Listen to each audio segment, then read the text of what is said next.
Bonjour les amis, nouvelle vidéo aujourd'hui pour écouter un ancien RG, un ancien général qui va balancer une véritable bombe sur Nicolas Sarkozy. Et quand vous allez entendre, remettez-vous bien en mémoire qu'une grande partie, pour ne pas dire la majorité de la droite, a défendu Nicolas Sarkozy lors de son procès. Et moi j'aime bien rétablir aussi quelques vérités, mais juste avant d'en parler, n'oubliez pas de vous abonner, le pouce, le partage, de booster la vidéo. On regarde l'extrait et on en parle juste après. On est d'accord. On a Émile Béret, mais Pasqua à côté dit mais qu'est-ce que moi je gagne dans l'histoire? Et c'est là qu'on voit avoir arrivé des choses très très étonnantes, des événements particuliers. Pasqua disait la leçon de Boulin, c'est qu'après un meurtre de cette nature, après une affaire politique aussi grave, il faut tout de suite créer un événement qui détourne l'attention. Donc pour Boulin, le grand événement, c'était l'assassinat, l'arrestation, le flingage de Jacques Messrine, l'ennemi public numéro 1. C'est cette affaire qui a fait, 4 jours après la découverte de Robert Boulin, que l'affaire Boulin est passée au second plan et que tout le monde a braqué les projecteurs sur Messrine. Avec le fait que l'information un peu inconnue que j'évoque dans mon livre, c'est est-ce que Messrine aurait participé à l'assassinat de Boulin?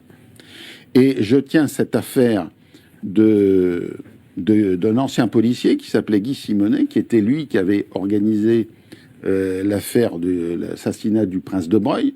Pour de Broglie, il n'y a pas le moindre doute.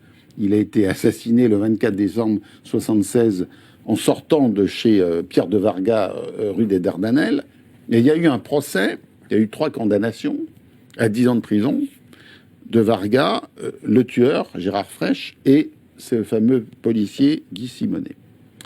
Simonet va à la santé, là où ira peut-être M. Sarkozy au mois d'octobre, très certainement. Et là, il rencontre Messrine en balade, et Messrine lui dit, tu sais, t'es un flic, j'ai quand même un truc à te dire, c'est que on me dépeint comme un grand criminel, l'ennemi public numéro 1, mais je ne fais pas que ça. Je fournis de l'argent, je finance des caisses politiques électorales, et notamment le SAC et le parti de Giscard. Donc, UDF. Donc, Messrine finançait les partis de droite. Je ne sais pas s'il finançait les partis de gauche, mais Simonet m'a dit, pour ce qui était de la droite, c'est certain. Donc, Messrine avait été détenteur de trop de secrets. Il savait beaucoup trop de choses. Donc, au moment où Boulin est assassiné, et Boulin, à mon sens, il a une confluence d'opposition. D'abord, il avait des documents sur la campagne, le financement de la campagne de Giscard. Et il en avait aussi sur le financement du RPR et du SAC, parce qu'il savait, Boulin, ayant été ministre du budget, c'est un poste stratégique dans la République, il savait que Messrine finançait aussi le SAC. Donc, en l'éliminant, parce que, attendez, les policiers l'ont cherché pendant des mois, déjà, la libération, son évasion de la santé en avril 78, on voit manifestement qu'il a eu des complicités dans les gardiens, dans le ministère de la Justice. On voit bien que quasiment on lui a ouvert les portes, on lui a organisé. Donc ils ont éliminé Messrine.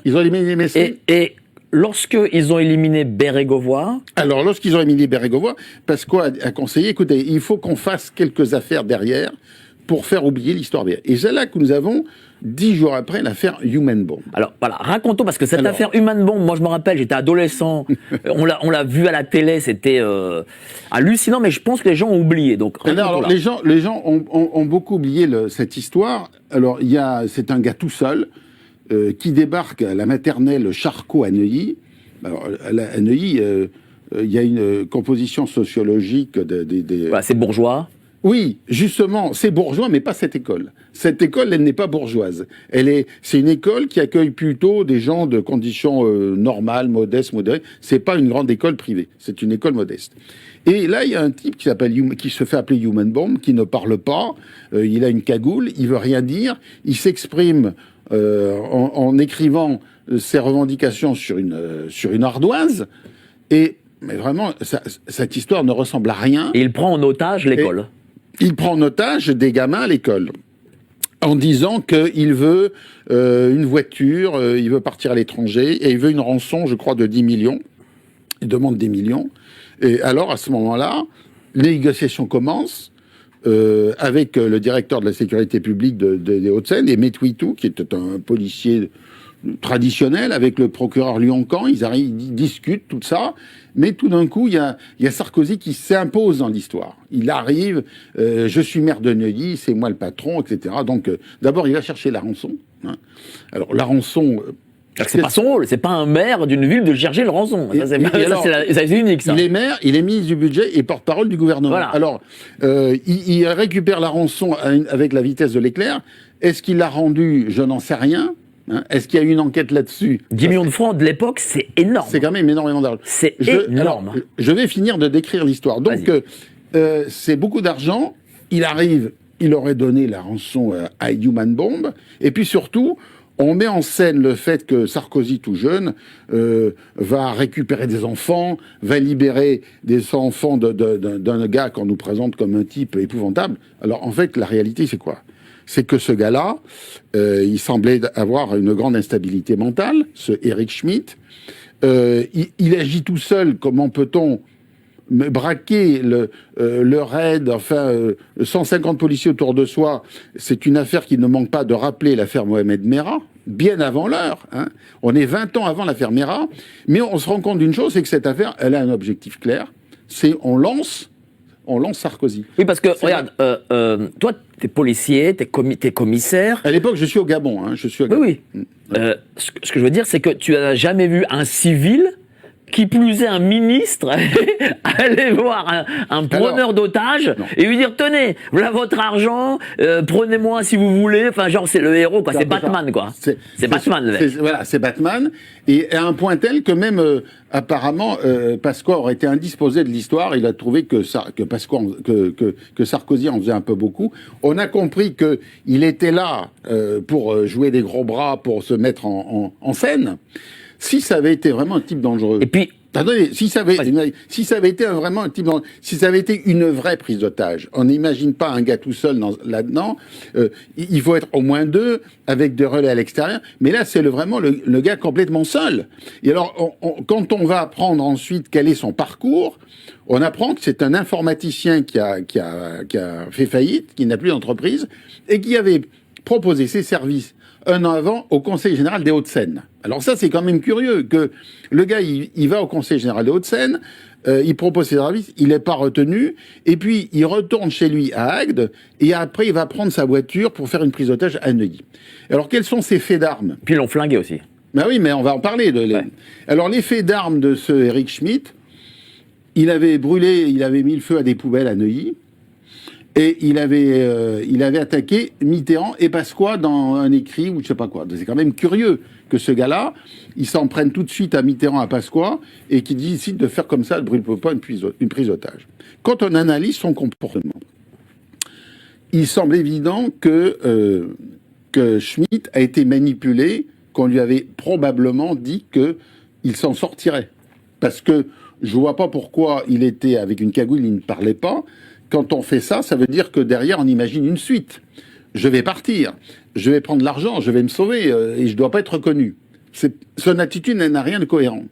Or, le RAID, je ne veux pas du tout attaquer le RAID, c'est un organisme de la police spécialisée avec qui j'ai travaillé d'ailleurs en 87 pour mon affaire de militants néo-nazis. Ils ont fait leur boulot parce qu'on leur a dit que c'est un type très dangereux, qui avait l'allure d'être dangereux, mais franchement, quand on voit le gars tout seul, dans une classe, avec des gamins, ça ressemble pas à une action terroriste. Rien du tout. Ce n'est ni le Hamas, ni le Hezbollah, ni ce qu'on veut. C'est un gars qui a fait une initiative qu'on lui a demandé. Or, comme il savait trop de choses, ce gars-là, on l'endort avec un café, et puis il allait bouger, boum, on le tue tout de suite. Le gars du RAID a fait il a sorti un livre d'ailleurs, il a fait un livre sur son témoignage.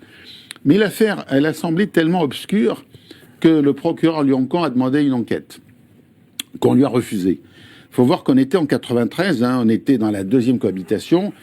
Pasqua, tout puissant, mise à l'intérieur. Il n'y a plus Pandro qui vient pour le limiter, il est tout seul. Pas d'enquête. Et alors là, ce qu'on remarque quand même une chose étonnante, c'est qu'il y en a un qui semble s'amuser malicieusement de cette histoire, c'est Mitterrand. Parce que une semaine après, il dit, bon, mais écoutez, l'institutrice, là, elles ont été dévouées, elles ont été courageuses, remarquables. Venez, je les décore moi-même à l'Élysée de la Légion d'honneur. Enfin, on a l'impression que c'est une pièce de théâtre qu'on nous joue. Une pièce de théâtre qui est là pour alors réconforter Mitterrand, réconforter Pasqua, et puis là on a fait la promotion de Sarkozy. Donc il devient une star grâce à ça. Il devient une star grâce à cette affaire, et je dirais que comment il s'appelle, Charras est assez content parce que pour lui quelque part Sarkozy c'est son bébé. Alors Charras, quand il est candidat, nous sommes en 93, c'est très vieux l'histoire, mais quand Sarkozy est candidat en 2007 face à Ségolène Royal, ben Charras, il soutient Sarko. Il soutient pas le candidat du PS. Il lui apporte son soutien. Et à la fois parce qu'il y a la proximité corse, et parce que quand on était ministre du budget, on sait un peu trafiquer les comptes, on sait échanger des secrets, on sait un peu comment faire des manifs dans les subventions à droite à gauche. Bref, c'est un poste qui permet de faire beaucoup de choses. J'en parle un peu dans mon livre sur les magouilles qui ont été relevées contre Charras, qui, avec son ami Gérard Collet, qui était le président de France Loto, avait détourné quelques millions, etc. Voilà. Comme c'est bizarre, Nicolas Sarkozy, avant d'être connu par le grand public et par les Français, était déjà une ordure, était déjà dans une sorte de complot, de corruption, qui avait seulement et pour unique but de nous mettre en lumière Nicolas Sarkozy. En tout cas, les gens qui ont fait ça à l'époque ont bien eu raison, parce que Nicolas Sarkozy fut l'un des meilleurs présidents de la Ve République, et sa condamnation à 5 ans de prison est une honte. Et non, vous vous trompez, nous ne sommes pas sur CNews, sur Europe 1. Ici, on n'aime pas Nicolas Sarkozy. On ne peut pas aimer Nicolas Sarkozy. On ne peut pas prendre sa défense. Il fut l'un des plus grands traîtres de la Ve République. Il fut celui qui fera rentrer Emmanuel Macron dans la vie politique des Français, et non pas François Hollande. C'est Nicolas Sarkozy aussi qui va enclencher ce qu'on appelle aujourd'hui l'hyper-présidence, ce qui amène aujourd'hui à la chute de la Ve République, et je l'espère, de la République tout court, pour qu'on en finisse avec cette mascarade. Car déjà à l'époque, la corruption et les arrangements entre amis, entre la droite, entre le PS, vous l'avez entendu, c'est pour ça que je voulais absolument vous montrer cet extrait. D'ailleurs, j'en avais parlé de cette émission lors d'un live il y a quelques jours. Allez la voir, je vous mettrai bien sûr le lien vers GPTV pour aller revoir cette émission. Les RG, c'était vraiment un État dans un État, et les RG, devinez qui a supprimé les RG? Nicolas Sarkozy. Eh oui, on retrouve toujours le même. On retrouve toujours le nain qui nous a dit, face caméra, qu'il partirait en prison avec dignité. On ne lui demande pas de partir en prison avec dignité, on lui demande de partir en prison tout court.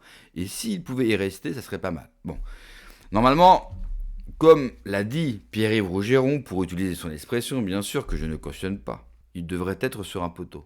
Dans la République actuelle, et nous avons mis au Panthéon Badinter, quel homme, qui a enclenché, bien sûr, le laxisme judiciaire.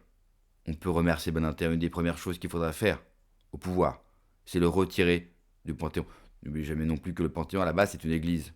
Ça serait bien aussi de remettre justement l'église au milieu du village. Badinter, homme de gauche. Nicolas Sarkozy, homme de droite. C'est pour ça que souvent je dis gauche-droite, peu importe pour qui vous allez voter, peu importe qui vous aimez, vous allez vous faire avoir. Je ne vous dis pas pour qui voter, vous le savez. Je ne vous fais pas non plus la morale, je ne suis pas là pour ça. Je ne suis pas l'incarnation de la perfection, donc je n'ai pas à vous dire quoi que ce soit. Mais permettez-moi, bien sûr, de vous prévenir. Vous allez encore vous faire duper. Mais le problème, c'est pas que vous ou d'autres allez vous faire duper. Le problème, c'est qu'on va perdre du temps, que la France va perdre du temps. Et que pendant ce temps-là, nos vies sont une catastrophe et nos vies sont de plus en plus difficiles. Merci d'avoir regardé la vidéo, les amis. N'oubliez pas, bien sûr, de vous abonner. Vous êtes seulement 4% à vous abonner suite aux vidéos, alors que vous êtes 80% de spectateurs réguliers, mais seulement 4% d'entre vous s'abonnent. Alors n'hésitez pas à le faire, c'est un soutien gratuit. Je ne vous demande pas plus. Abonnez-vous, le pouce, le partage, le boost de la vidéo. Prenez soin de vous. Que Dieu vous protège et bon week-end. Ciao.